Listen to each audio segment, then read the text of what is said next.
একটি শক্তিশালী রমাদল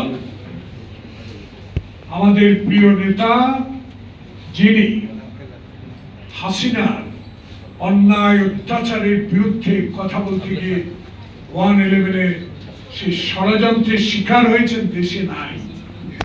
দেশের মানুষকে শান্তি দেওয়ার জন্য, দেশে গণতন্ত্র ফিরিয়ে আনার জন্য, দেশের মানুষকে সেবা করার জন্য আপ্রাণ চেষ্টা করে যাচ্ছেন, সকল ষড়যন্ত্র উপেক্ষা করে।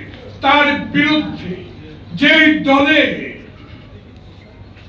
কোন অস্তিত্ব খুঁজে পাওয়া যায় না, এমন দলের লোকের নেতাদের মুখে শহীদ প্রেসিডেন্ট জিয়াউর রহমানের বেগম খালেদা জিয়ার সন্তানকে নিয়ে কুরুচিপূর্ণ যে বক্তব্য দিয়েছেন তার প্রতিবাদ করতে এখানে আমার মুখে কোনো ভাষা আমি খুঁজে পাই। আমি সেই ভাষা এখানে ব্যবহার করতে চাই।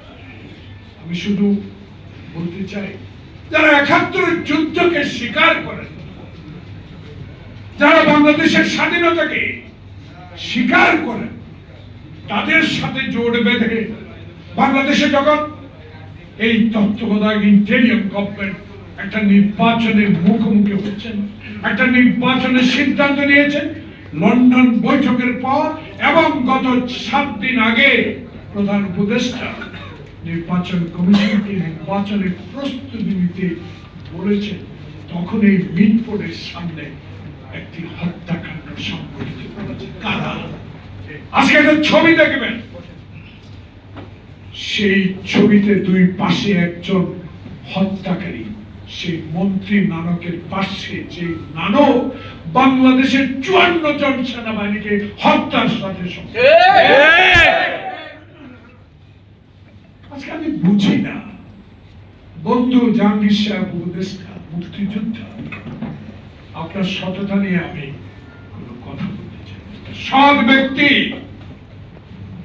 কেন, কার নির্দেশে আসল হত্যাকারীকে খুঁজে বের করছেন? তার মেয়েকে কেন ডেকে একটি মামলা করতে বললেন? সেই মামলায় প্রকৃত আসামিদের নাম কেন নাই? আমরা প্রমাণ করে দিয়েছি, যেহেতু এফআইআর এর নাম, সেহেতু আমরা আমাদের দল থেকে বহিষ্কার করে দিয়েছি।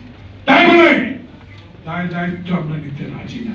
দায় দায়িত্ব আপনাদেরকে নিতে হবে, খুঁজে বের করতে হবে কারা এই নির্বাচনের আগে এই ষড়যন্ত্র করে নির্বাচনকে পিছিয়ে দেওয়ার ব্যবস্থা করছেন।